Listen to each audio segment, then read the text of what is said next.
Here's what's included in the box: a quick start guide, a welcome guide, the thermostat, the base plate, and the screws. Installation is simple. You'll log into the Google Home app and follow the on-screen instructions. If you don't have a Google account already, go to accounts.google.com to set it up. Open the Google Home app and click the Add button. Tap Set up device. Tap on Set up new devices in your home. Then select your home. The app will now search for your device. When you see "What are you setting up?" tap on Thermostat. Scan the QR code on the back of your thermostat. Now gather all the tools you'll need. Make sure your heating and/or cooling system is working properly before you start. Go to your home's breaker box and turn off the switch that controls the power to your heating and cooling system. This will protect it during installation. If you need to, you can also turn off the main power switch at the breaker box. Next, follow the steps in the app to remove the front of your thermostat and check the type of system you have. Take a picture of the wires with your phone so you can reference it if you need to.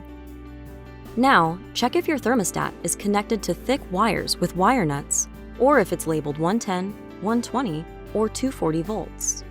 If either of these conditions exist, you have a high voltage system, which is not compatible with Nest thermostats.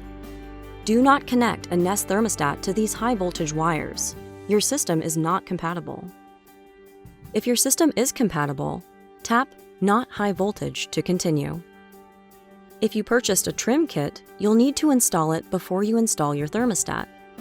Tap I have a trim kit and follow the app instructions. When you attach the base plate and connect the wires, make sure the connector button stays down after inserting each wire. Otherwise, your thermostat may not get enough power and you won't be able to finish setup. Next, remove the battery tab from the back of the display. Position the display with the Google logo right side up and push it onto the base until you hear a click. Now go to the circuit breaker and turn the power back on. Next, select your language. Then the app will test the installation to make sure your thermostat is getting enough power. Now follow the remaining steps to tell your thermostat a few more things about your system. You'll select the mode you want to use when you turn your system on, and then you'll connect to Wi-Fi.